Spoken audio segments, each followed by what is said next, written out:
Bonjour tout le monde, bienvenue au Business Booster Forum organisé par la CCI France Internationale et l'ensemble des chambres de commerce françaises euh, du monde entier.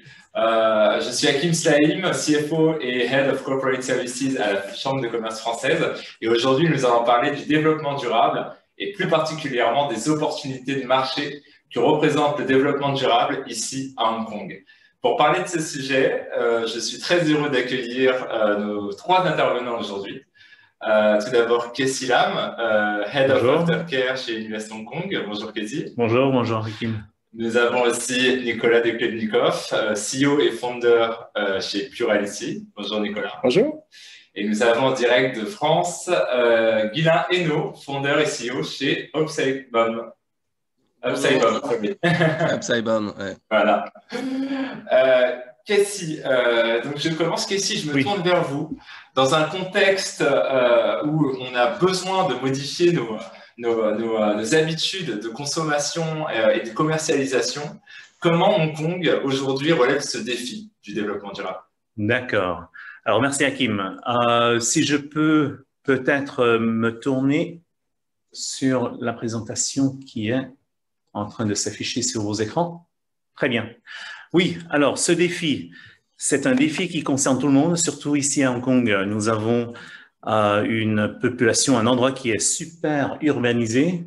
Là, vous avez une image de Hong Kong, c'est le centre commercial de Hong Kong, c'est ce que nous appelons le Central Business District. Et notre consommation est en fait très intense. Et nous avons besoin d'une éducation qui doit être fondamentale pour essayer de changer cette mentalité de consommation, cette attitude envers l'achat et comment on mange, comment on s'habille, comment on s'amuse aussi. Donc, si je peux peut-être vous montrer quelques images. Oui, alors ça, c'est Hong Kong. Bonjour à tous ceux qui sont déjà venus à Hong Kong. On n'a pas pu voyager cette dernière année et puis ça me manque le voyage. Et je vous donne des images de Hong Kong pour vous taquiner un petit peu, pour vous donner envie. Donc ça, c'est une très belle image de Hong Kong la nuit, le soir. Nous avons des bâtiments, beaucoup de bâtiments, une urbanisation qui est très intense.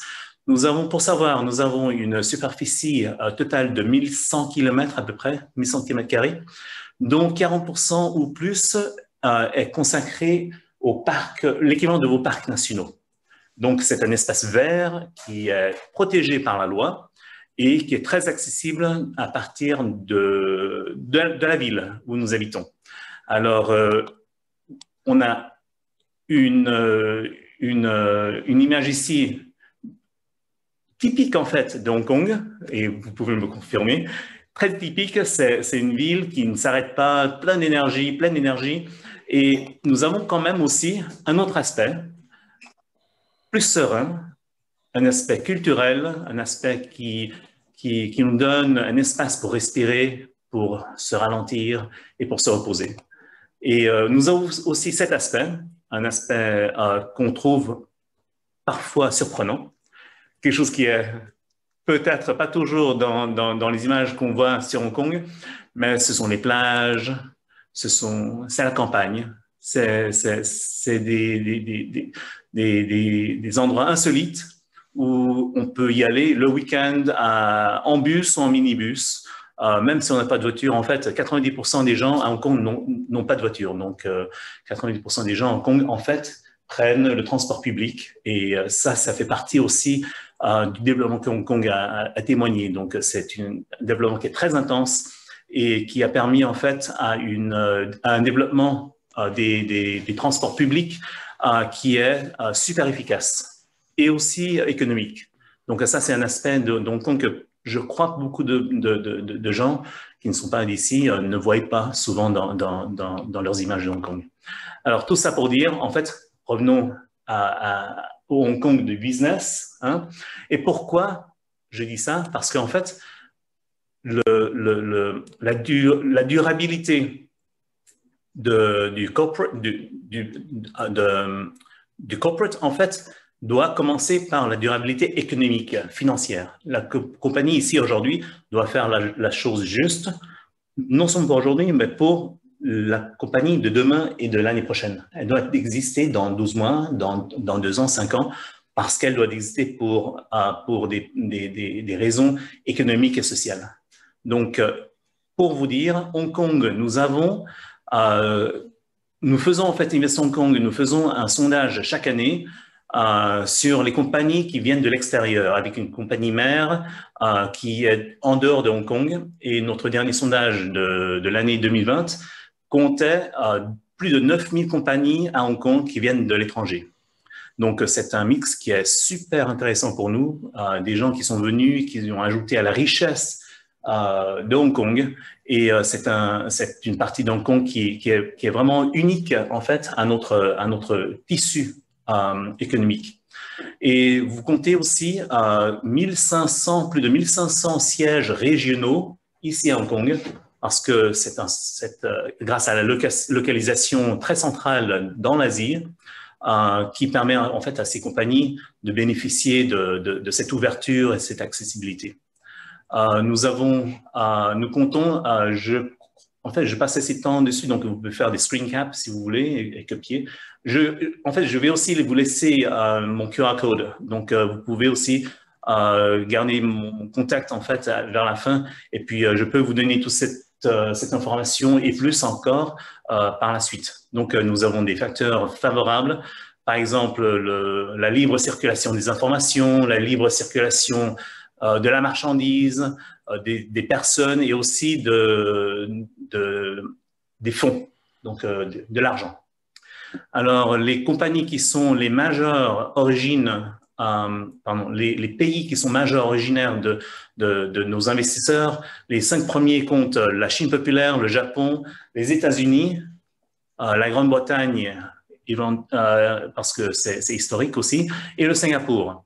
Mais vous figurez, France, vous figurez dans les 10 premiers, donc au numéro 7. C'est très important pour nous et c'est une communauté que nous apprécions beaucoup. Et nous travaillons beaucoup avec la Chambre, et merci encore à Hakim et à vos collègues de nous accueillir aujourd'hui pour ce webinaire. Et la communauté française ici à Hong Kong est extraordinaire.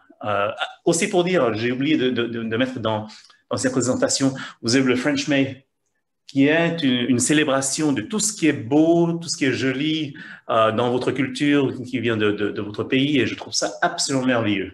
Et chaque année, ça agrandit. En fait, le French May commence en avril et finit en juin. Alors, c'est le témoignage, en fait, du succès et de l'appréciation aussi à Hong Kong, du peuple de Hong Kong, pour toutes les belles choses qui viennent de la France. Alors, je ne parle pas trop. Alors, Hong Kong, qu'est-ce que nous offrons? Alors, nous avons des choses fondamentales qui nous séparent du reste. Nous sommes dans la Chine populaire, mais pas dans la Chine populaire. Nous bénéficions d'un système qui s'appelle One Country, Two Systems, un pays, deux systèmes.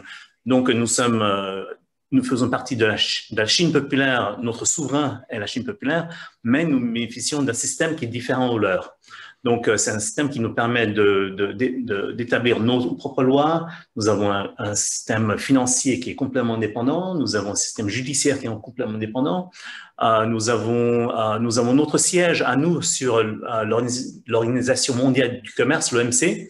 Donc, vous avez PRC, Chine populaire, et vous avez Hong Kong, China, Hong Kong PRC. Donc, nous avons en fait deux sièges dans l'OMC, de WTO.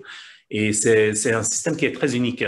Nous avons un système d'impôt qui est à la fois simple et faible. Simple parce que nous avons des impôts qui est calculé sur le revenu personnel, sur le salaire, et c'est un système qui est progressif. Donc, je ne vais pas aller en détail, mais je pourrais vous le donner par la suite. Mais la plupart des personnes à Hong Kong, une grande majorité, payent moins que le maximum. Et le maximum, en fait, est limité à 15%. Donc, une grande partie paye 0% parce qu'ils n'atteignent pas le seuil pour payer le salaire, l'impôt sur le salaire. Et ceux qui payent au-delà payent beaucoup moins que le 15% maximal. Donc, je crois que quelque chose comme 2% ou 1% paye le maximum. Donc, c'est un système qui est très simple. Sur le côté corporate, donc pour les compagnies, la taxe est perçue sur les bénéfices nets de la compagnie, donc pas sur les ventes, donc il n'y a pas de GST ou Value Added Tax, mais c'est sur les bénéfices nets. Or, le taux d'impôt sur le bénéfice net est à 16,5%. Mais sur les deux premiers millions de dollars à Hong Kong, pardon, il est taxé à la moitié, donc 8,25% sur les 2 premiers millions de dollars Hong Kong. Grosso modo, 200 000 euros, grosso modo. Et en fait, les pertes peuvent être reportées indéfiniment. Si vous, par exemple, vous faites une perte cette année, les pertes que vous faites cette année, vous pouvez les reporter et les déduire contre les futurs bénéfices. Et à ce moment-là, seulement à ce moment-là, si vous avez une position nette de bénéfices, à ce moment-là, vous payez soit 8,25% sur les 2 premiers millions ou 16,5%. 8,25%. Donc, en fait, c'est un système qui est très simple. Le mieux, c'est qu'en fait, si vous êtes entrepreneur et la compagnie vous appartient, après avoir perçu cet impôt sur les bénéfices nets, vous, en tant qu'actionnaire, vous pouvez vous payer en dividendes. Et les dividendes que vous payez ne sont pas taxables. Et ça, c'est quelque chose qui est extraordinaire à Hong Kong. Donc, à savoir, si vous êtes actionnaire, ne prenez pas un salaire, payez-vous en dividendes. Et à ce moment-là, le dividende, il est taxé à 0%. 0%. En plus, pour rapatrier ces dividendes, il n'y a pas de taxe pour withholding tax. Je ne sais pas comment dire en français. Il n'y a pas de withholding tax. Donc, vous pouvez rapatrier la totalité de ces dividendes là où vous voulez. Donc, ça peut être réinvesti ici à Hong Kong ou en Chine ou rapatrié en France. Donc, c'est un système qui est simple, à la fois simple et faible. Pour localiser un peu Hong Kong, pourquoi Hong Kong est si intéressant, nous sommes en fait en plein milieu de l'axe. Avant, c'était l'axe Est-Ouest pour le trading, comment dire. En fait, pour le trafic de marchandises Est-Ouest, nous étions sur l'axe Est-Ouest. Maintenant, nous sommes en plein de l'axe Nord-Sud, entre la Chine populaire et ASEAN, donc l'association des Southeast Asian Nations. Donc, c'est un groupement qui est très important et qui est en croissance aujourd'hui grâce au développement économique de la Chine. Donc, nous sommes aujourd'hui à la fois sur l'axe Est-Ouest et aussi Nord-Sud. Et c'est ce qui rend en fait Hong Kong super intéressant pour les gens qui ont un intérêt à travailler ici à Hong Kong pour accéder au marché bien sûr en Chine et encore dans l'ASEAN. Donc, vous avez les cercles pas tout à fait concentriques parce que nous sommes au sud de la Chine. Alors, au début, vous avez juste à côté de nous au nord, nous avons ce que nous appelons le GBA, the Greater Bay Area, qui est une région, une petite partie en fait de la Chine, de la province de Canton, du Canton. Et c'est une région qui se développe très rapidement. En fait, c'est la région qui se développe le plus rapidement de la Chine et peut-être le plus rapidement dans le monde entier. Et les accès physiques entre Hong Kong par les moyens des infrastructures qui se construisent aujourd'hui facilitent cette intégration entre nous et le GBA. Donc, le cercle suivant, c'est la Chine populaire, bien sûr, un marché énorme. À savoir, en fait, le GBA compte aujourd'hui un PIB de 1,600 milliards de dollars US. Donc, aujourd'hui, à lui-même, ce GBA est une économie très importante, mais la Chine populaire, bien sûr, est encore plus grande. Au-delà, nous avons l'ASEAN, et ensuite, nous avons je vais en toucher un peu plus tard, c'est le Belt and Road, donc un système, une initiative qui vient du gouvernement central de Pékin. D'accord. Alors, certaines choses qui sont importantes en développement ici à Hong Kong, c'est le service financier, l'innovation, le smart city, donc les villes intelligentes, et le net zéro. Je vais en toucher tout à l'heure. Alors, le net zéro, nous avons un engagement par le gouvernement de Hong Kong à réduire notre émission de carbone à net zéro avant l'an 2050. C'est un but assez ambitieux, pardon, parce qu'en fait, Hong Kong a certaines contraintes physiques. Nous avons une superficie de 1100 km². La plus grande partie est montagneuse. Nous avons une urbanisation qui est très intense. Donc, par exemple, les éoliennes ou les panneaux photovoltaïques ne sont pas aussi facilement construisables sur le plan physique. Mais nous avons d'autres initiatives, par exemple, une décarbonisation ou une réduction de l'émission de carbone dans la production de l'énergie.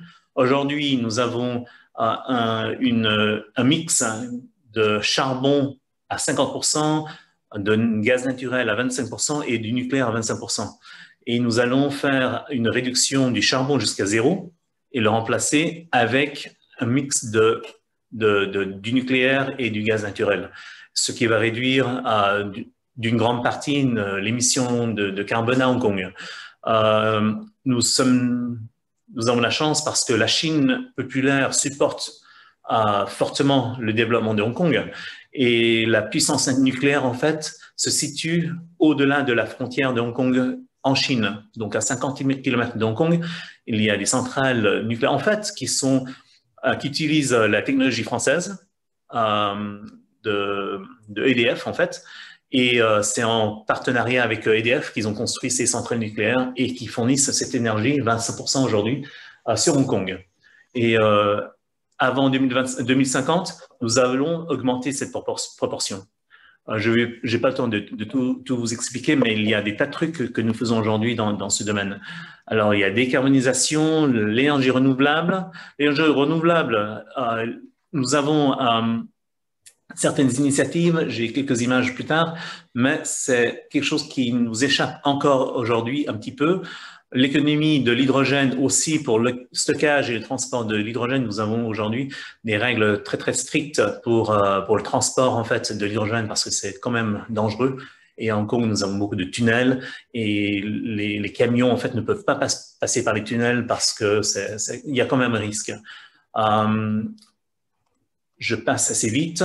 Alors, nous avons ce que nous appelons le blueprint, le plan pour le Smart City. Et là-dedans, je souligne le troisième, le Smart Environment. Donc, il y a une décarbonisation, Green Energy, donc l'énergie verte. Et à Hong Kong, nous avons plus de 9000 bâtiments, soi-disant high-rise, donc haute. En fait, 60% de la population de Hong Kong vit au-dessus du 16e étage. Le saviez-vous? Non. Je ne sais pas à quel étage vous habitez, mais apparemment, 60% de la population de Hong Kong habite au-dessus du 16e étage. Donc, c'est vraiment vertical à Hong Kong. Et le bâtiment, en fait, consomme une grande partie, est responsable pour une grande partie de la consommation de la puissance à Hong Kong. Donc, améliorer le rendement énergétique de la climatisation de ces bâtiments, dont certains sont en train de vieillir, nous avons pas mal de travail à faire dans ce domaine. Ça c'est joli. Alors en fait, nous avons ici à Hong Kong une manque d'eau et nous avons construit en fait des réservoirs pour attraper l'eau de pluie. Et cette eau est très précieuse. Étant donné que nous n'avons pas beaucoup d'espace pour construire les panneaux solaires, nous avons en fait essayé, ce sont deux programmes pilotes qui en fait résoudent plusieurs problèmes à la fois. D'abord, ça réduit l'évaporation de l'eau du réservoir, ça réduit la température des panneaux parce qu'en fait, le rendement de production réduit à fur et à mesure que ça se chauffe. Et troisièmement, ça réduit aussi la croissance des algues en dessous du réservoir. Donc, ça améliore la qualité d'eau. Et pour nous, en fait, je ne sais pas si vous le savez, 25% en fait de l'eau que nous utilisons est une eau non potable. Dont une grande partie, en fait, c'est de l'eau que nous utilisons pour la chasse d'eau dans nos toilettes. Donc, plus de 20% en fait de l'eau que nous utilisons, en fait, est utilisée pour les chasses d'eau et ça réduit la demande pour l'eau potable qui coûte très cher, en fait. Alors, je vais très vite. Net zéro. Je vais parler du GBA, the Greater Bay Area. C'est une initiative qui est poussée du gouvernement central de Pékin. Et comme vous le savez, s'il pousse, ça va passer. Donc, ça va vraiment passer. Alors, aujourd'hui, le GBA compte près de 1700 milliards de dollars en PIB. Et nous estimons en l'an 2030, donc dans un peu moins de 10 ans, ça va croître aux alentours de 4 ou 5 000 milliards de dollars US. Et à ce moment-là, nous allons rejoindre les rangs, peut-être pas dépassés, ou vers les rangs de l'Allemagne ou de l'Inde. Donc, eux aussi, ils vont croître, mais on sera dans cette région-là. Alors, l'ASEAN, c'est l'Association of Southeast Asian Nations. C'est 14 ou 15 pays qui sont en croissance économique rapide. Et avec eux, nous avons, la Chine populaire a signé un accord de libre-échange, donc un FTA, un Free Trade Agreement. Donc, en fait, d'accord, 14. Alors, il y a l'Australie et la Nouvelle-Zélande qui ne sont pas dans l'ASEAN, mais on a la Chine qui est dedans et en fait, Hong Kong demande une place au RCEP. Pourquoi je vous dis tout ça? Parce qu'en fait, ça, c'est le marché. Tous ceux qui viennent à Hong Kong voient Hong Kong comme un marché en elle-même, mais aussi le marché au-delà de Hong Kong. Donc, nous disons, venez à Hong Kong, restez à Hong Kong, vous avez une croissance, les compagnies témoignent des croissances en temps normal, bien sûr, qui sont assez extraordinaires relatifs à la croissance qui peut se faire dans le monde. Et c'est grâce à ces accords de libre-échange qui permettent un passage relativement facile entre ces pays-là. Alors, je pense que je vais m'arrêter parce que je vois que j'ai déjà passé de loin le temps qui m'est accordé. Merci. Alors, je vais vite, pardon, laisser... Ah, ça, c'est mon QR code. Donc, vous faites un print screen et là, vous avez mes coordonnées. Lancez-moi un email ou appelez-moi si vous êtes à Hong Kong. Je serai ravi. J'ai un collègue, Laurent, qui se trouve à Paris. J'ai ses coordonnées là aussi. Il est à Paris, donc dans votre fuseau horaire, en votre langue. Donnez-lui un petit coup de fil quand si vous avez des questions. Et voilà. Akib, pardon. Merci beaucoup, Kessie. C'était très clair, très intéressant. Je pense que les spectateurs ont pu d'abord voyager grâce à vous et puis ils ont compris l'intérêt de s'installer à Hong Kong et aussi les engagements, surtout de comprendre vraiment les engagements du gouvernement hongkongais pour relever ce défi du développement durable. Merci beaucoup, Kessie. Nicolas, vous êtes founder et CEO de Plurality, une nouvelle marque de soins française qui est spécialisée dans le rééquilibrage de la peau. C'est clairement une marque engagée qui s'inscrit dans le cadre du développement durable. Quels sont pour vous les piliers du développement durable? Alors, globalement, quand on parle de développement durable, on a 4 piliers. Le premier pilier, c'est l'environnement. C'est l'air qu'on respire, c'est la mer qu'on peut voir ici à Hong Kong. C'est aussi les programmes globaux.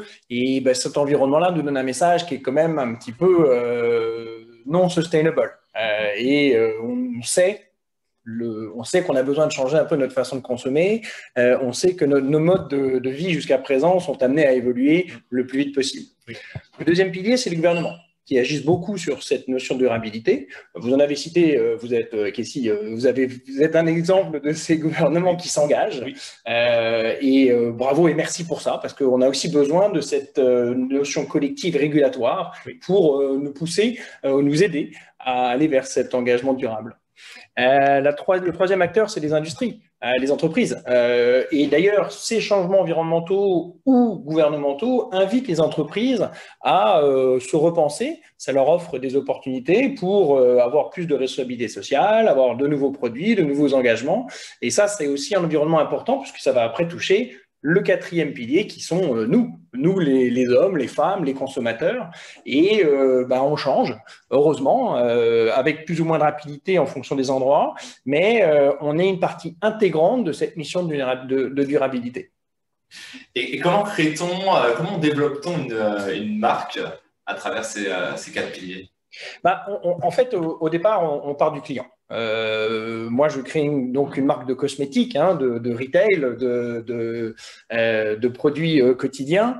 On part du consommateur et quand on parle de clean beauty, le consommateur attend essentiellement 3 choses dans l'univers de la beauté. La première chose, c'est la sécurité. Après, c'est l'efficacité. Et après, c'est la durabilité. Alors, on va parler rapidement de ces trois piliers-là. Les 2 premiers, safety, efficacy, c'est les 2 plus importants. Appliqué à Purality, la sécurité, c'est la formule des produits. Comment sont créés les ingrédients.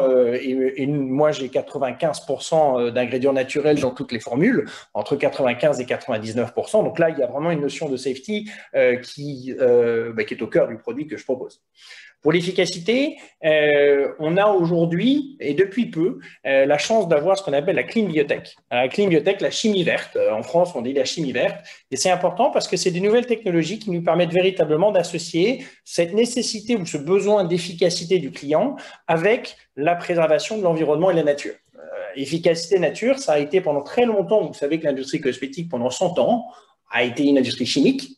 Depuis 20 ans, elle s'est transformée vers une industrie plutôt naturelle. Et depuis peu, on arrive vers une nouvelle révolution qui est le clean, ce sur quoi Purality s'engage.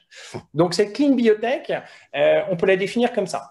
C'est la capacité de créer des ingrédients écologiques en transformant des matières premières renouvelables par des procédés à faible impact sur l'environnement.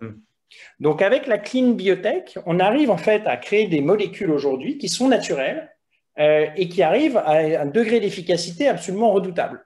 Je pense que cette Clean Biotech, c'est un des avenirs de la cosmétique tout court, tellement on arrive à avoir des résultats absolument incroyables avec ce respect de durabilité. Le dernier point, c'est ce pour quoi on est là aujourd'hui, c'est la durabilité. Alors, quand on regarde les études, vous avez à peu près 2 tiers des répondants dans les études Mintel, Kantar, dans tous les panels qu'on peut avoir aujourd'hui. 2 tiers des gens s'engagent à dire oui, je veux l'efficacité, la safety, et vous avez encore aujourd'hui à peu près 1 tiers des gens qui disent la durabilité est importante. Maintenant, quand on creuse un peu ce tiers, c'est intéressant parce qu'on a des nouvelles catégories de gens qui apparaissent. Vous aviez avant des éco-believers, des gens qui disent que c'est important, mais finalement, ce n'est pas très engageant.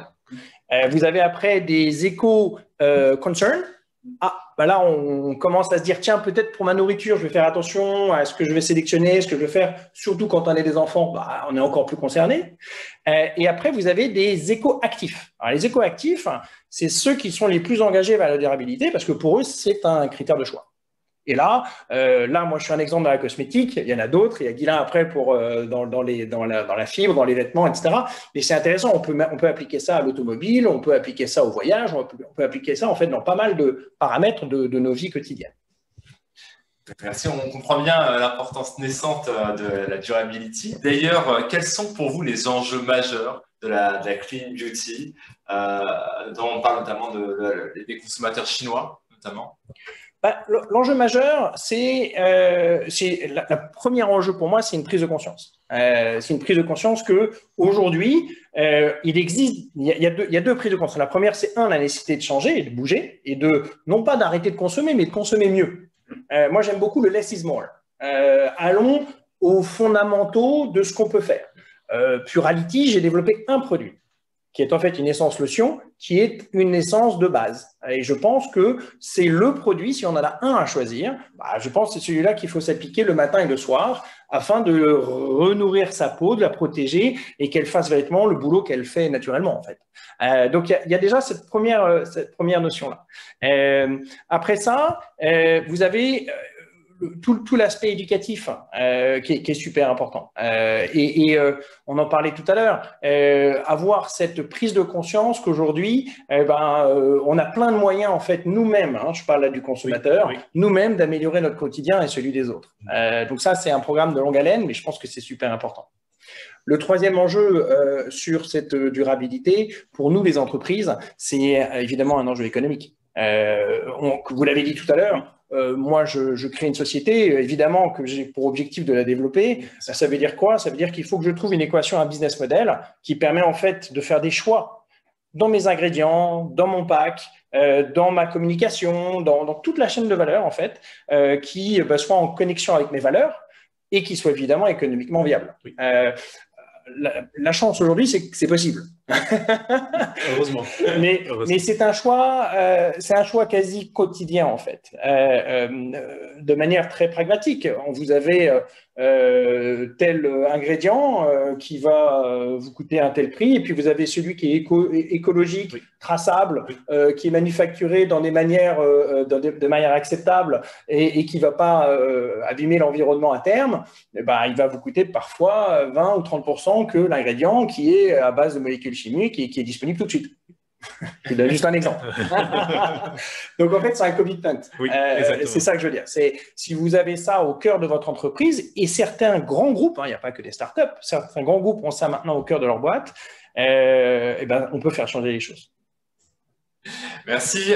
Vous m'avez parlé, juste un peu avant la présentation, des consommateurs chinois. Comment ils perçoivent ces enjeux Alors, là encore, c'est des grosses évolutions. Pour être un peu schématique, vous avez un consommateur européen pour qui la clean beauty est quelque chose qui est connu, compris, voire accepté. Mais dans une conception du clean qui est une conception collective. C'est-à-dire qu'on fait attention à notre planète, on fait attention à notre ville, on fait attention à notre famille, on fait attention à notre environnement. Ça, c'est le côté européen. Et depuis maintenant 2-3 ans, les écoactifs dont je vous parlais tout à l'heure, on commence à les voir en Chine. Et ça, c'est intéressant. Alors, c'est une conception qui est encore qui est plus individualiste. C'est-à-dire que vous avez un phénomène qui est de dire, quand j'ai été touché, moi, ou dans mon premier cercle, par un problème d'eau polluée, d'air, ou de dégradation, voilà, je parle même plus français, de dégradation de votre environnement, là, vous avez une conception qui est de dire « Oh, il faut que je change ». Alors, ce qui est génial, c'est que, et c'est pour ça que ça va faire changer la beauté aussi en Chine et à mon avis assez rapidement, c'est que ces gens-là deviennent des véritables écoactifs. Oui. Et encore plus que ceux qui peuvent être européens, qui ont une conception plus holistique, en fait, du problème. Donc, le consommateur chinois, aujourd'hui, ce n'est pas encore la majorité, ce facteur de durabilité n'est pas un des premiers critères de choix, mais il grandit, et comme toujours, les tendances vont super vite. Oui, exactement. C'est la mise en conscience. Voilà, ça veut dire que le changement peut arriver très vite, et à mon avis, on est aux portes d'un grand changement. Ok, alors vos produits sont français, vous venez de parler des consommateurs chinois. Hong Kong dans tout ça. Hong Kong, c'est une plateforme. Casey, vous l'avez très bien dit. Pour moi, il y a plusieurs avantages à créer une entreprise ici. Et puis, je suis ici depuis maintenant quelques années.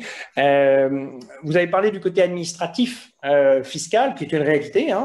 Je voulais rajouter juste une chose, c'est la rapidité de créer une boîte. Moi, j'ai créé une entreprise en à peu près une semaine. Compte bancaire inclus, ce qui est aussi une autre complexité. Il n'y a pas que l'administration, il y a le système bancaire qui est parfois assez contraignant aussi. Donc ça, c'est un véritable atout. Le deuxième atout pour moi, c'est d'être proche du client. Ici à Hong Kong, on est, comme vous l'avez dit, on est en Chine. On est en Chine. On a des Hongkongais, il y a aussi des Chinois du mainland qui habitent ici. Après, il y a la communauté étrangère, mais ça permet d'avoir des panels de consommateurs et de tester des concepts. Et c'est ce que j'ai fait moi l'année dernière. J'ai fait des focus group avec ces 3 communautés, françaises, hongkongaises et chinoises, le tout à Hong Kong. Donc c'est pratique. J'ai trouvé aussi des compétences de sociétés qui sont des agences de pub. Alors, l'agence de publicité, soit pour le territoire de la marque, soit après pour l'exécution. Donc, on trouve ces compétences ici. Donc, ça fait voilà, ça, à Hong Kong, on arrive à trouver un écosystème, en fait, qui répond aux demandes d'une entreprise de beauté qui cherche efficacité et durabilité. Merci beaucoup Nicolas, c'était très clair. On va faire un petit virage, on passe du clean beauty au textile, au textile effectivement. Donc avec Guylain. Guylain, vous êtes founder et CEO de Upsybom, une nouvelle entreprise qui est spécialisée dans l'upcycling dans l'industrie textile. Alors, est-ce que vous pouvez nous décrire ce qu'est l'upcycling et comment votre entreprise relève ce défi du développement durable? Alors, tout d'abord, merci. Bonjour à tous et merci pour l'invitation. Donc, je vais vous lire tout simplement et tout bêtement la définition de l'upcycling aujourd'hui, qui est l'action de récupérer des matériaux ou des produits dont on n'a plus l'usage afin de les transformer en matériaux ou produits de qualité ou d'utilité supérieure. Il s'agit donc du recyclage par l'eau. Grossièrement, c'est de prendre des matières premières disponibles pour recréer un nouveau produit à valeur ajoutée. Donc, l'idée est de vraiment les matériaux qui étaient destinés à être jetés, brûlés ou peut-être utilisés à des fins de chute, enfin des matelas, pour faire des chaises, pour faire de l'ameublement, mais de le revaloriser pour recréer un produit qui était à l'origine destiné pour. Donc voilà pour la définition de l'upcycling. Donc Upsybom qui veut dire upcycle your bill of material. Donc en français ce serait la nomenclature, c'est-à-dire toute la liste de matériaux que vous auriez besoin pour faire votre produit fini. Et comment Upsybom relève le défi du développement durable? Alors j'ai souvent un peu de mal entre développement et durable, hein, c'est quand même assez quelque chose de très très complexe. Donc, nous, en fait, ce que nous avons créé, c'est que Upsybom, c'est une plateforme qui met à disposition les reliquats des usines textiles afin de proposer à leurs clients des matières premières disponibles au lieu de créer des nouvelles. C'est-à-dire qu'aujourd'hui, le client et l'usine est très souvent déconnecté de ce qui se passe et de tout ce surplus, tous ces reliquats qui est lié à la supply chain, tout simplement, entre la production du coton, de la fibre, du tissu, de la coupe et du produit fini. Il y a un nombre de déchets qui est tout simplement gigantesque. Et donc aujourd'hui, si on doit produire, bien entendu, on l'a déjà dit avant, ce sont parmi nos comportements d'achat, mais si nous devons produire, produisons avec ce qui est disponible déjà, au lieu de créer de nouvelles matières. En fait. Donc, c'est vraiment l'idée d'Upsybom, c'est de mettre à disposition. Grossièrement, on a créé Le Bon Coin, en français, hein, on a créé Le Bon Coin B2B du textile. C'est vraiment de mettre à disposition des usines et des marques tout ce qui est disponible en matière de matières premières et vraiment d'inciter les designers et les marques qui aujourd'hui vont tous sur Le Bon Coin, vont tous sur Vinted, vont tous sur toutes ces plateformes, nous travailler et de se dire, tiens, il y a ça disponible, qu'est-ce que je peux faire avec cela, au lieu de simplement envoyer un dossier technique et de tout recréer de zéro. Donc, voilà pour l'idée d'Upsybom. Puis, Guylain, c'était très clair sur la définition de l'upcycling. Quels sont pour vous aujourd'hui les enjeux majeurs justement dans ce secteur d'activité? Alors, il faut savoir qu'aujourd'hui, l'industrie textile est considérée comme la seconde industrie la plus polluante au monde. Donc, on va partir de là. Donc, on sait qu'il y a vraiment quelque chose à faire. Et c'est assez étonnant parce qu'on n'arrête pas de le lire. On essaye de réduire. Les gens se disent, on va réduire nos achats, on va réduire nos achats. Certes, mais la population va continuer d'augmenter. La classe moyenne en Asie va continuer d'augmenter. Donc, même si l'Europe, les Occidentaux vont se dire, bah, tiens, on va réduire un petit peu, on ne peut pas dire à toute cette classe moyenne qui augmente en Asie de dire, attendez, nous en Europe, on a bien profité, on a tout brûlé, vous ne pouvez plus consommer, quoi. Donc, on part vraiment de ce défi-là. Le côté sur les problématiques liées à la sustainability. Encore une fois, la sustainability, c'est comme le développement durable, c'est quelque chose de très compliqué, de très complexe à comprendre. Donc, sustainability, pour nous, c'est l'éco-responsabilité. Donc, l'éco-responsabilité, dans éco, il y a vraiment deux aspects. Et je pense que Nicolas en avait parlé également avant. Il y a le côté écologique Donc écologique, qui est limiter notre impact écologique. Donc c'est vraiment comment faire. Je vois un message en même temps. Pardon. Comment limiter notre impact écologique et économique. À savoir que le textile emploie des millions de personnes. Donc il y a les marques en Europe, il y a le retail, mais il y a aussi les usines. On a de plus en plus d'usines qui produisent. Franchement, les usines sont belles, de plus en plus belles. Elles sont vraiment de plus en plus écologiques. Simplement, c'est toute la supply chain qui est là-dedans. Et les marques sont tellement puissantes qu'on fait baisser les prix. C'est incroyable. Tous les prix augmentent des matières premières. Le coton, l'énergie, enfin, tout augmente. Normal, le salaire augmente, les achats continuent de baisser. On achète toujours de moins en moins cher.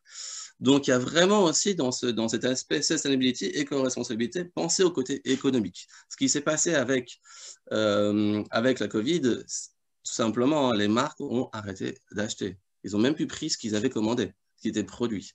Donc, il faut vraiment prendre dans l'éco-responsabilité ces deux aspects, donc écologique et économique. Aujourd'hui, il y a de plus en plus de solutions existent. Il y a la production à la demande, on a des meilleurs ERP, des PLM, Product Life Management.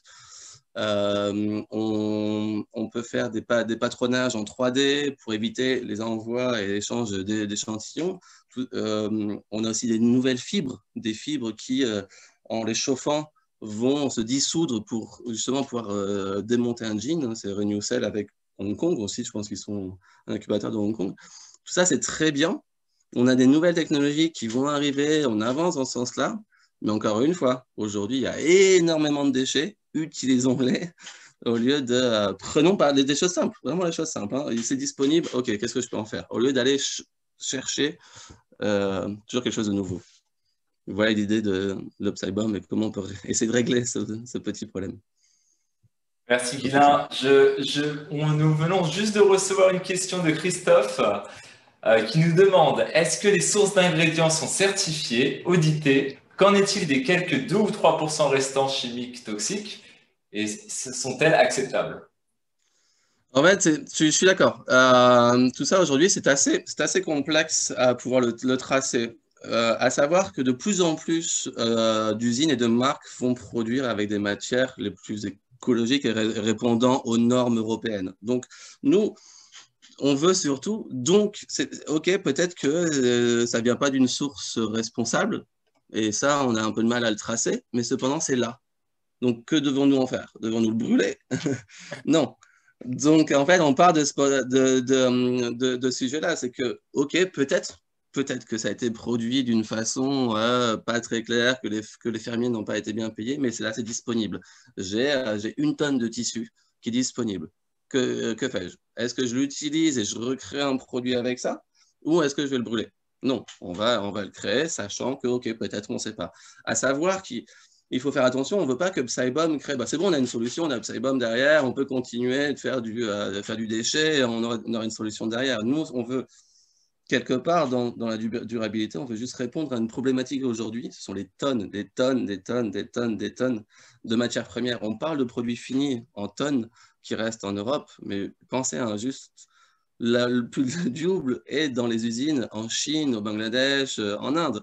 Donc, c'est vraiment répondre, nous on veut répondre à une problématique maintenant, d'aujourd'hui, vraiment le plus rapide. Et des nouvelles technologies vont arriver, des matières avec des nouvelles fibres et autres, très bien, elles vont arriver, mais tant qu'on n'aura pas aussi réglé ce problème de supply chain, de comment, c'est très humain, c'est très manuel, il y a énormément de déchets. C'est mathématique dans la supply chain. Donc, plus tard, on aura des déchets dans le Psybomb qui viendront de nouvelles fibres, tout simplement.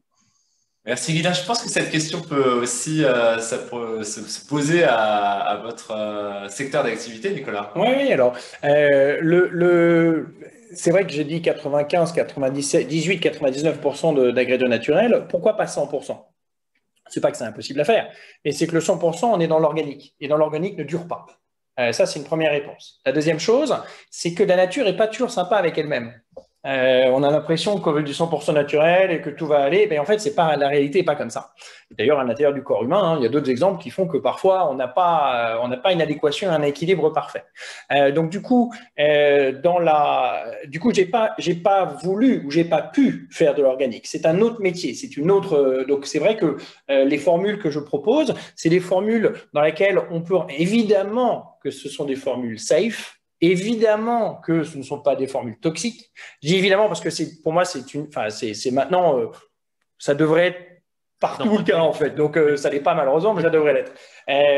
Donc, en fait, c'est des produits effectivement faits en Europe. Et la Guilin, c'est la même chose. L'Europe est extrêmement sévère ou détaillée en fait sur les formules qu'on a. Moi, j'ai aussi suivi j'ai rajouté à l'Europe un autre critère qui vient d'un critère américain qui s'appelle Credo Beauty, qui est une des premières associations en fait, il y a 5-6 ans qui était aux USA, ça n'existait pas à l'époque, et qui donne aussi d'autres critères, ce qui fait que, je vous l'ai dit tout à l'heure, un des deux premiers critères, c'est la sécurité. Donc, je ne peux pas me présenter comme le spécialiste de rééquilibrage de la peau si je ne permets pas de résoudre les problèmes des peaux fragiles et donc avoir un critère sécurité le plus optimum. Est-ce que c'est 100%? Je pense que c'est impossible dans cette logique. Mais après, on fait le maximum. Et je vous le disais tout à l'heure, on arrive maintenant à avoir ces molécules qui sont des molécules de la Clean Beauty que les Américains appellent Sophisticated Naturals. D'ailleurs, en français, je n'ai jamais vu le terme encore. On va dire des ingrédients sophistiqués. Mais c'est intéressant parce que c'est eux qui nous permettent d'atteindre ces pourcentages. Parce que si vous ne mettez que des ingrédients naturels, qui sont déjà bien plus basiques, entre guillemets, ou plus simples, là, vous avez un déficit d'efficacité. Donc là, toute la complexité de cette nouvelle cosmétique, c'est de répondre aux attentes du consommateur d'efficacité avec la durabilité. Et c'est pour ça. Donc, on n'est pas à 100%. Est-ce qu'on le saura un jour? Honnêtement, j'en doute. J'en doute parce qu'il faut aussi que nos produits ne puissent être consommables sur 3 semaines, 6 semaines. Ça, c'est une fois qu'ils sont ouverts. S'ils ne sont pas encore ouverts, là, vous pouvez même attendre quelques années. En Europe, on dit 3 maximum. Mais donc, on n'arrivera pas au 100%. Merci Nicolas. J'aimerais rajouter quelque chose ici qui est assez intéressant sur ce qu'on parle souvent de durabilité aussi dans les produits textiles ou autres, à savoir que c'est très complexe. Nous avons tellement mis de nouvelles normes sur justement les produits chimiques. Et aujourd'hui, beaucoup de gens se disent « Ouais, mais les t-shirts sont de moins bonne qualité, les couleurs partent. » À savoir que c'est justement parce que nous avons moins de produits chimiques, nous appelons ça les azodize, qui répondent justement pour teindre la teinture, qui fait que nos produits sont beaucoup plus facilement jetables. Avant, nous avions vraiment des produits qui duraient dans le temps, mais aussi à savoir parce qu'ils étaient pleins de produits chimiques qui faisaient que ça tenait. Donc aujourd'hui, nous avons des choses beaucoup plus naturelles quelque part, mais qui durent moins. Donc c'est ça qu'il faut comprendre également. C'est complexe. C'est complexe, mais très clair dans vos bouches en tout cas. Merci.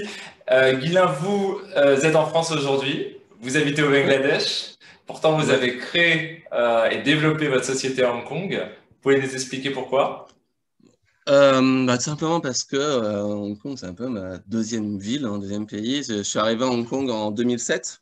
2007, j'ai la chance d'être aujourd'hui résident permanent. Donc, j'ai travaillé pour différents tradings. Donc, Hong Kong était vraiment un hub. Je travaillais entre le Bangladesh et la Chine. Donc, je passais en fait une semaine à Hong Kong, une semaine en Chine, une semaine au Bangladesh. Je tournais comme ça. En 2015, l'opportunité m'a été donnée de partir au Bangladesh pour devenir country manager et ensuite de devenir directeur sourcing pour une marque de fast fashion suisse. Où là, de toute façon, je passais qu'une semaine également au Bangladesh et je voyageais donc très souvent à Hong Kong, parce que notre siège Asie était à Hong Kong, et au Myanmar, au Cambodge, en Chine, en Inde, au Pakistan, au Bangladesh, Turquie, Maroc. Donc, inexorablement, on repasse par Hong Kong à chaque fois. Voilà. Aussi parce que... Ouais, non, Qatar maintenant. Enfin, mais... Qatar, ok. Mais non, en effet, Donc, Hong Kong a toujours été ma ville de cœur. C'est la simplicité. Aujourd'hui, je vais vous avouer que même mes comptes en banque sont à Hong Kong, tout est à Hong Kong. Casey l'a très bien expliqué pourquoi Hong Kong, hein, cette simplicité légal, des taxes. Moi, j'ai ouvert, donc la société a été créée en juillet 2020. On a commencé à eu l'idée, fin juillet, c'était fait, et je ne me suis même pas déplacé à Hong Kong. Et j'ai même réussi maintenant, par rapport on discutait des banques qui étaient compliquées, grâce aux nouvelles banques en ligne qui sont aussi basées comme Statris, qui est basée aussi à Hong Kong, on peut ouvrir des comptes en banque. Donc, cette simplicité qui est derrière fait que naturellement, on a choisi Hong Kong. Et Hong Kong, c'est un vrai hub, Casey a très bien dit, hein, free flow information, simple tax and low tax rate, hub géographique, communication, transport. C'est un hub technologique, financier et très humain. Savoir que j'ai toujours adoré à Hong Kong, comme c'est très dense, hein, on se marche tous un peu dessus, mais c'est de pouvoir aller manger vous allez beaucoup manger à la Cantoche, mais on peut connaître le métropolitain pour tous les Français qui habitent à Hong Kong. Vous allez manger, vous mangez là avec vos potes, et à côté de vous, en fait, il y a un patron qui pèse certainement des milliards, mais qui est juste là en train de manger une frite avec vous et boire une bière. Je trouve qu'il y a ces choses-là de simplicité qui font qu'on ne trouvait pas en France. Et ce dynamisme qui est en Asie, pourquoi il y a autant de Français à Hong Kong? C'est parce qu'il y a du boulot, parce que viens, on y va et tu trouveras quelque chose à faire si tu veux bosser. Donc, il y a vraiment tout ce dynamisme-là. Ensuite, au niveau textile, il faut savoir que Hong Kong a été produit encore un tout petit peu, mais pendant la période des quotas avec la Chine, a produit beaucoup de textiles pour l'Europe. Après, il y avait ce jeu assez marrant. Le produit était fait en Chine, mais était juste cousu à Hong Kong pour avoir les quotas et pour envoyer. Donc, il y a eu tout ce système-là dont on en a profité. Et aujourd'hui, naturellement, les grands groupes textiles ont leur siège asiatique à Hong Kong. Donc, même si nous, aujourd'hui, on est au Bangladesh parce que on connaît bien le pays, et la Chine, on va y rentrer petit à petit, c'est un peu plus complexe, mais on développe notre solution vraiment avec le Bangladesh parce qu'on est sur place, mais à terme, c'est de revenir à Hong Kong et d'être à disponibilité près de nos partenaires. Merci Guylain, on voit bien l'enthousiasme autour d'Hong Kong. Non, ouais, j'adore, ouais, mais je revoyais les photos de Casey tout à l'heure et ça me manquait un truc de dingue. Et ouais, j'ai passé 9 ans non-stop. J'avais mon scooter, j'allais aux plages, ça manque beaucoup. Vivement qu'on puisse revoyager très, très vite. Alors, on l'espère tous. J'espère que les images vous ont donné envie. Ah non, mais j'adorais. Merci beaucoup. Il y avait longtemps et ça me manquait. Merci. Ouais. Merci Guylain. J'ai une question pour vous trois. Quels sont pour vous les principaux challenges à court terme concernant le développement durable dans vos activités, côté gouvernement aussi? Comment vous voyez les choses? Alors, du côté gouvernemental hongkongais, alors notre philosophie est une philosophie de laisser faire. Donc, c'est une philosophie qui n'impose pas les règles qui ne sont pas nécessaires ou absolument nécessaires. Et c'est une philosophie qui a permis à Hong Kong de croître d'une manière extraordinaire dans les années 60, 70, 80 même, mais qui aujourd'hui peut-être, selon le stage de développement économique et social à Hong Kong, nécessite peut-être une autre approche. Donc aujourd'hui, les compagnies demandent à être regulated par exemple, ESG, Environmental, Social and Governance. Les gens demandent à être plus visibles et transparents, à montrer en fait les joueurs les acteurs qui sont en première ligne, qui sont les leaders dans leur domaine. Et ces acteurs-là demandent à être que le jeu soit en faveur de tout le monde au meilleur standard. Donc, c'est quelque chose c'est une approche qui a bien marché en fait. J'ai donné cet exemple tout à l'heure où en fait Hong Kong, je ne sais pas si vous savez, à Hong Kong, il y a en fait beaucoup de transport des conteneurs, du transport maritime. Or, les bateaux, les navires qui sont des navires d'océan, en fait, brûlent le gasoil très polluant en mer. Mais à l'arrivée dans le port, par exemple à Los Angeles, ils doivent changer à un gasoil qui est beaucoup plus propre, mais beaucoup plus cher. Or, à Hong Kong, nous avons eu un problème où, en fait, il n'y avait pas une législation qui demande que les navires brûlent ce gasoil qui est beaucoup plus propre. Mais les participants, les acteurs dans ce domaine se sont dit, est-ce qu'on peut faire la compétition sur autre chose, mais pas sur le gasoil que nous brûlons à Hong Kong? Parce qu'en fait, ils arrivent à Hong Kong et en fait, ils gardent le moteur en marche parce que la puissance et tout ça à bord, ça vient du moteur. Donc. Et en fait, ils se sont mis d'accord à réduire à éliminer le gasoil polluant pour le gasoil qui est beaucoup plus cher mais beaucoup plus propre. Et en fait, le plan de compétition a été élevé. Tout le monde, le conteneur de chacun a augmenté de tant de centimes ou tant de dollars, mais tout le monde s'est mis d'accord. On fait la compétition sur autre chose, le service, les horaires et tout ça, mais pas sur le gasoil qu'on brûle à Hong Kong. Et c'est quelque chose qui a été adopté par les grands joueurs, les grands acteurs ici à Hong Kong, et par la suite, la législation a suivi.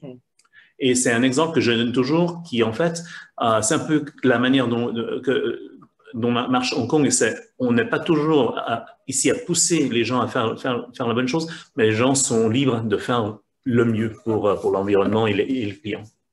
Donc, voilà. Moi, j'ai dit tout à l'heure, l'éducation, la définition de standards, et puis après éduquer les gens, les industries, les gouvernements, ça c'est important. Je veux rajouter une chose, ce serait tous les développements dans la biotech. Je l'ai dit tout à l'heure, la solution la plus durable que j'utilise entre cette notion d'efficacité et de naturalité, c'est la biotech. Et là-dessus, c'est un champ tout nouveau. Hong Kong, pour moi, a ces technologies-là, peut développer plus ces technologies-là.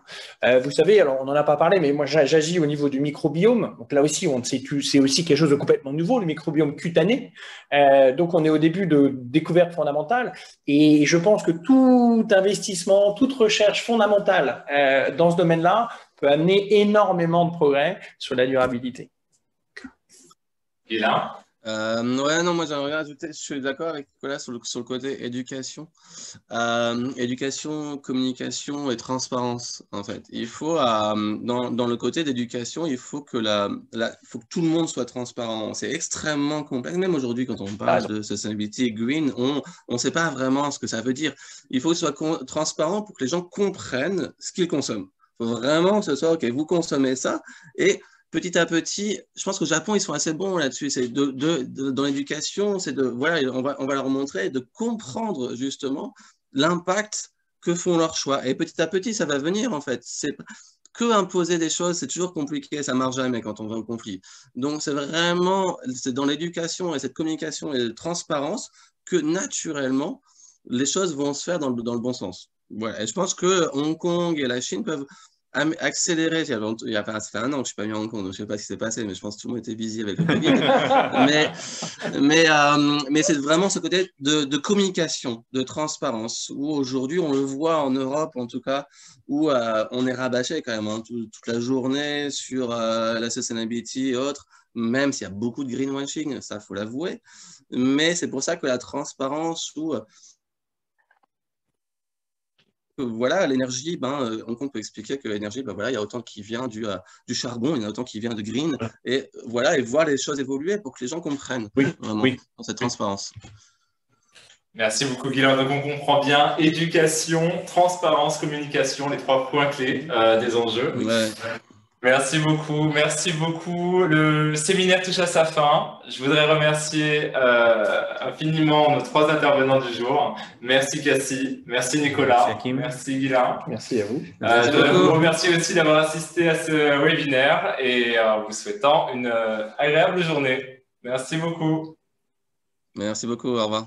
Merci à Guilain.